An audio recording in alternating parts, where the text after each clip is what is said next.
3, 2, 1, go. All right, start us off. Get off with the mushy stuff. Couch roll call, please. Taco Belmont. Michael Yama. Proto Magical Girl. Blacktastic, Skybills, and Hank McCoy is the beaver. Shout-outs to RPG Chick for that perler, by the way. Couple quick mushy things get out of the way. All the props to Fuzzy Bunny 10 for inspiring me to stream and getting me started in speedrunning, because I wouldn't be here today if it wasn't for him. All the Louisville love right there for himself, as well as the rest of the Kentucky Gaming Alliance.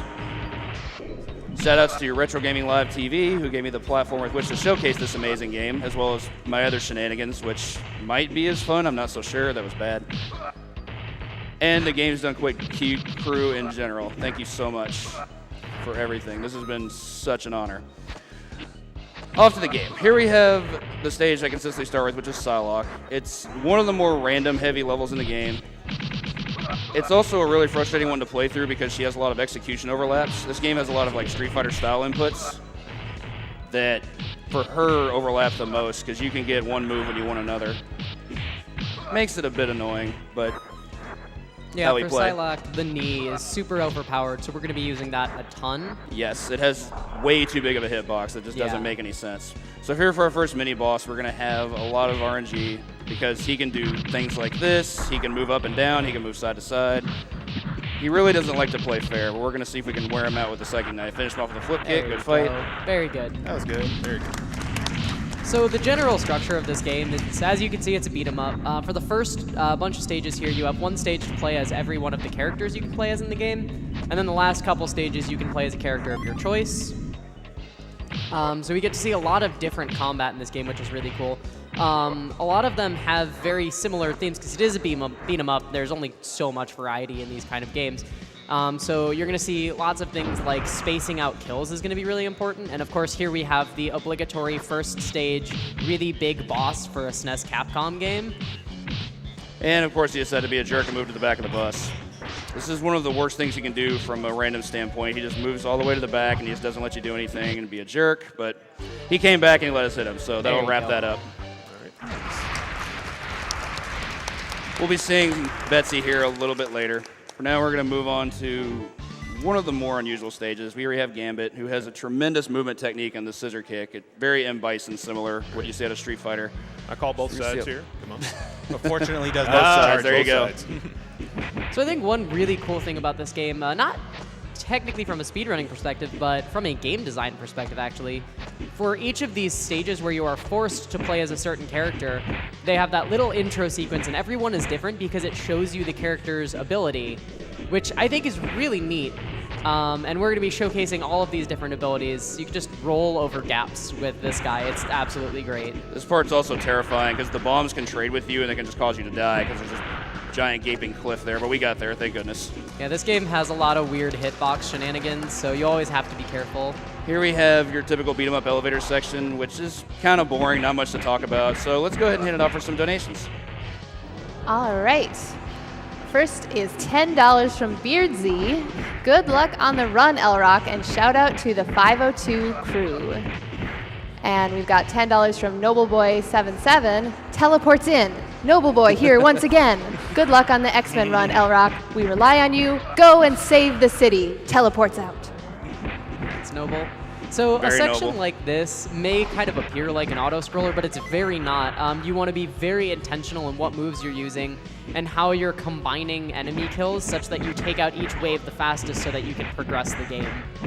It's really important that you use the full moveset each character is offering you as you're going through this to get the best kills. And you want to minimize knockdowns just because there's no way to hit enemies on the ground. So generally, you want your last hit to be the knockdown hit so that they'll die in one knockdown. Absolutely true. This boss is probably the least necessary boss in the game. It's essentially a contra boss in a beat 'em up.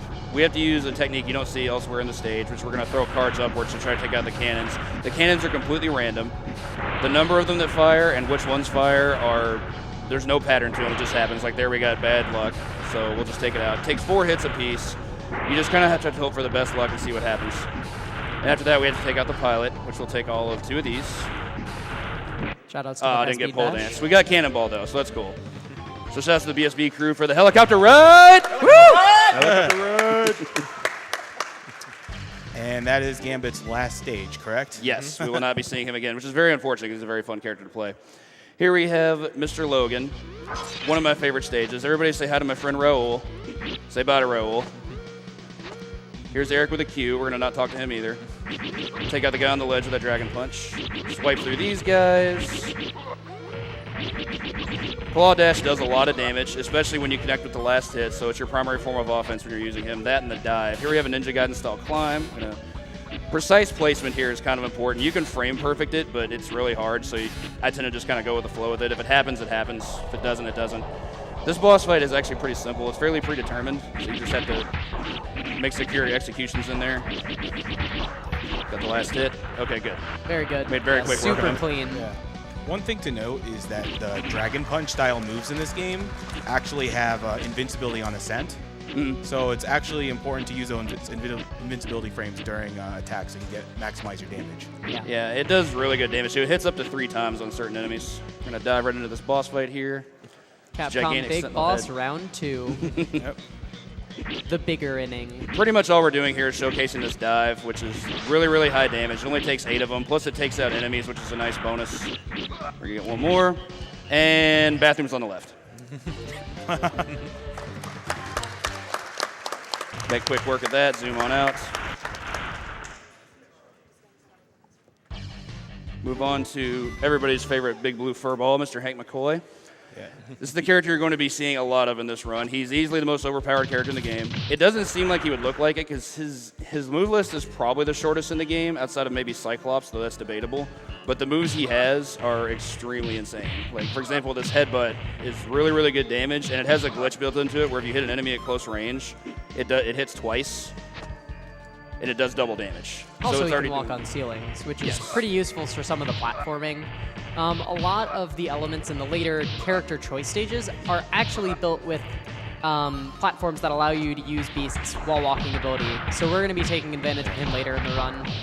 But yeah, kills also with what you're beasts are gonna just see, kind of yeah. like this, just relentless. Nice one cycle there. The Very jumping punch nice. has an infinite where you can string them together in the air. And one cycle is A lot actually of pretty damage. hard. If you get a bad pattern where he just decides to fly towards the left side of the screen, just can't do anything. Here's where the ceiling cling becomes important. You want to just kind of flow your way through. We're going to be doing a lot of this. We're going to walk forward, bust this door down, go fight our boss fight here. This fight it feels kind of redundant at times because all you're doing is fighting 3 of these guys, but with one particular combo, you can take them out pretty quickly. There's the double hit headbutt I was talking about. You couldn't do that much damage to him with anything else. Do it one more It's easy every time. Easy literally every time. Literally every time. And Nice. air guitar. 3 There for we 3. go. Yo! Cause explosions. It's the best air guitar. This may not be Teenage Mutant Ninja Turtles 3 Radical Rescue, but this game definitely is radical. That is for sure. The raddest. So here's Cyclops. He's really bad. 100% true. But he has He's awful. lasers. Yeah, which have a really slow animation. And his forward attack is so slow and that's why he's not using it, because of very, very short range slide. There is actually a place I'm going to use it, which is right here. It gets off ledges faster than walking. Oh, that's the only 3 times you're going to see it is right there. Otherwise, his movement tech is going to Disney World with those jumps. Yep. I used to call this stage Cyclops goes to work, because all he does is walk everywhere. But, which I'll showcase here in just a moment after I take care of these hover bikes. Bam. Okay. See, I used to just let him stroll, because casual walk to work, a couple blocks away, but now we're just jumping because it actually scrolls the screen faster. I think I missed a shot there. We'll find out. Yeah, I missed one. No big deal. But when he jumps, he just looks so happy. Look at the double fist pump. Broke the bridge. Of course, that man had a family. Everyone will miss him. We're going to jump these guys, which won't be a bother to us. Just going to continually move. Rest of the stage, to be honest, there's really not much else to talk about because Cyclops is just a really boring character. So how about some donations? Sounds good. We've got $10 from Lexi Kilgannon. Shoutouts to my friends El Rock and Yellow Killer Bee. Wish we could have made it out to see you both. Good luck on the run, El Rock. You got this, friend. Thank you, Lexi. We've got $10 from Jarfy. Had to donate during El Rock's run. Super awesome to see a local friend make it into GDQ. Keep it up, man. Appreciate it, Jarfy. This Shout is out the to most Louisville. exciting boss fight in the game, Yeah, for sure. do some leg day workouts. Yeah, the fight is kind of monotonous because, I mean, you just shoot it 6 times, but if you drop a blast, you actually will hit the engine too soon, and it can cause the stage to slow down. So now that we're out of the woodwork of the first 5 stages, we're going to move on to stages where you can essentially pick everybody, and you're always just going with the best option. This is one of the only times you won't see Beast because Psylocke just glides through this stage like crazy. She also can jump these trucks, which no other character can do. We're going to see a couple of those. The other optimal choice for this stage is actually Wolverine because he can climb the side of the trucks. He just has a much more unusual and unorthodox path through the stage. Involves a lot of claw dashes, diving, mostly diving, but I don't know. I'd rather just do this the whole time just because it's easier. We're going to just basically do this until the boss, so if there are any more donations to read, now would be a phenomenal time for that. We do have donations. We've got $20 from Creeping Death. Shout out to my buddy L-Rock. Proud to see you at a GDQ, and good luck on the run. Thank you so much, Mr. Cole, a.k.a. Creeping Death. So this is one of my least favorite boss fights in the game. Yeah, this guy's great. It's we have an opening that we really want things to go perfectly right, which so far they're good. We need to get rid of this claw because it does a ton of damage and it's a forever active hitbox. So we got rid of that. The rest of the fight is just avoiding these brood mites, which are going to do that to us. They're random, which sucks because basically what they do is they have random patterns for jumping in, but not swooping in. But we managed to spawn it almost completely off stage. Ideally, you want them. Thank you. Ideally, you want the Brood Queen completely off the screen, but we got it close enough because we had some bad clips there. You know, I think it's worth shouting out how good of dental hygiene they have in that brood. Like, did you see those teeth? Indeed. Pristine white. The so mincers. Good. So here's the first time we're going to see Beast in the rest of the game. Here we have, it's a very short stage. It's mostly just a boss fight with a couple Fleamen before. They're pretty random. You want them to jump, which we got some pretty good luck there. The other thing they can do is they can drop bombs on the ground and just annoy the hell out of you. So here we've got Tusk. Hopefully he won't duck. Good times. He can start that fight with a duck that completely dodges your headbutt, but now that we got him on both sides, we have a quick kill opportunity. That's unfortunate. Iframes though, and okay, fine, Tusk be like is that. a meanie face. And constipation pose. Party in the lava. Whee. This is a very serious video game, as you can tell. So moving on here to the namesake of the game, here we have the Apocalypse stage, which really breaks down into 4 sections. The first one you have here is this corridor, which looks like a 16-bit version of Hardman from Mega Man 3. Just going to lean forward a lot. May need a small bit of concentration here. Okay, good, we got there. Nice. Very nice. That placement is pretty weird. Yeah, that section's pretty scary, and right there you can see why Beast is so good for the stage. Besides his offensive capabilities, he just makes such quick work of those platforms that any other character would have to go all the way around on. Mm-hmm. Wolverine can actually scale up and go make an up climb towards another section of the level, but it just takes longer. We'll up climb here, move on to Apocalypse. Now there's something I'm going to try here I've been trying this week. There's a task kill that's very, very hard to land. It requires 1 cycle. I'm going to see if I can get it.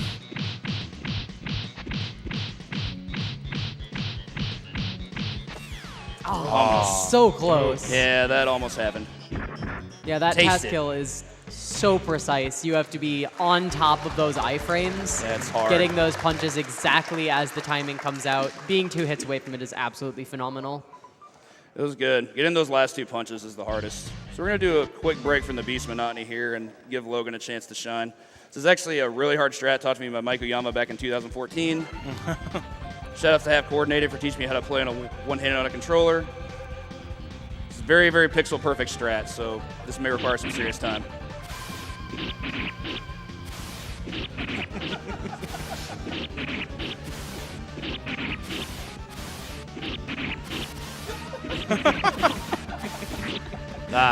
Missed it. I missed it again. Okay, no big deal. I'm acting up. Sorry, guys. There you go. Very good boss Did fight. too much there. Bathroom's on the right. It's so funny how a pixel-perfect strat can be so easy. You just don't even have to move. Requires no movement. Yeah, it's always neat when speed games line up like that, where it's like, oh, you have to be in this exact position. It's like, yeah, the game spawns you there. Like, yeah, if you do like 1 slide, you're right there. Another boss Finding fight stuff here. like that in games is cool. Another Here's boss fight here Juggernaut. with the Juggernaut. There's actually a quick kill associated with this, but it has a really tiny frame window. We're still going to go for it, though, because there's no reason not to. Requires really good manipulation. Got it. Yep. Awesome. Nice. Yo. There it is. What a god. Yeah, he wanted 3 cycles of the jump in punch, and then he did a slight crouch to make a Juggernaut whiff the grab, and then he was able to continue on the cycle of the jump in punches. Yeah, it's kind of hard to land because if you're outside the frame window, he just uppercuts you out of the air and you lose like 4 seconds. So now I move on to this stage, which that perfectly showed why I hate it so much. You have this, you have these acolytes that just do nothing but get in your way. Oh, no goodness. That was actually a pretty solid corridor. Generally what they'll do is they'll just get in your way and time out all your hits, and they just act up like crazy. Oh, hey, we got a 1 cycle in Exodus here. Tell him to open up his phone, turn on Pokemon Go, and catch these hands. Say bye, Exodus. Bye, Exodus. Bye, Exodus. It's a very interesting boss fight because you only have to put him to half health to be able to finish it. So here we're going to have to sling a bit. Here's where things get really scary. You have the option of going either low or high. I always go high just because it's kind of what I'm used to. You can get bad luck either way. That's unfortunate. Oh. Yeah, the Shouldn't be jumps too here bad, are though. pretty precise as beasts. Really? Yeah, And then the it's very acolytes are unfortunate. just mean. Okay, there we go. There you go. Very unfortunate Boost bit there. So for the boss here, we're hoping for a 1 cycle, which is going to require head stomps. Takes 11 of them, I believe. See what happens. Almost. Okay. There you Good go. enough. Cannonball. Very nice. And now I love Mike Uyama's description of Magneto here, and just how he's Magneto. He's kind of a jerk. Yep. Purple Yeah. underpants wearing, 6-pack having, invincible. Anyway, so he's got a pretty good range of attacks. He's got this orb, which leaves him open for the most damage, which we're going to get there. He's going to do it twice in a row. It's cool. The other annoying thing he does is he gets in his shield and he just dodges around like this, which he's completely invincible the entire time, so you just have to play by his rules. And then here we have what we call Construction Zone, where you have to dodge these metal shards. Best way being so with Head Stomp. Let's see what we can do here. Oh, goodness. Okay. And that's really the most damage you can get is Jumping Punch followed by that. Yeah, we're Yeah, kind of no big at deal. the will and mercy of Magneto here to finish the run. This fight is just complete RNG. Pretty much. And time is on final hit, correct? Yes. That was really weird. I've never done that before, but okay. I'll take it. Yeah, that lined up weirdly. Okay. You don't really want to be near the bottom because Construction Zone acts silly like that. Whoop. I'll take that hit. That's fine. As long as I'm on the platform, it doesn't matter. That's not good. Yeah. Welcome to Magneto. He's... Yeah, this is where things get bad. But he's pretty low on health, so this won't take too much time, I don't think. There we go. Time.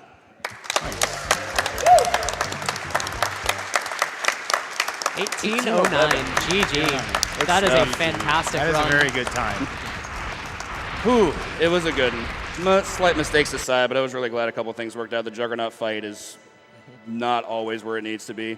So here we have Magneto showing how much he lifts, because look at those biceps. Those early 90s Capcom biceps that only Street Fighter characters have. He's got those watermelons in his sleeve. Nice. Well, this here, for the second time ever at SGDQ, was X-Men Mutant Apocalypse. We actually, myself and about 4 of the runners, put a ton of work into this game over the past 6 months or so. At the start of the year, the world record was like in 1854, I think it was, set by Molotov, who originally ran this at SGDQ 2014. Now, between myself and Stunt Coyote, Noble Boy, EDU207, and Smelly McTroll, we got this time down to, we have 3 runners with sub-18s now, which is well over a minute what the best time used to be. So the amount of work that's gone into this game and the amount of soul and love that's gone into it is just nothing short of extraordinary. And I was very, very happy to be a part of it and happy to be able to showcase it for you all today. Anyway, that's going to be X-Men, and that's going to be it for me. I hope you all enjoyed yourselves, and thanks so much for tuning in.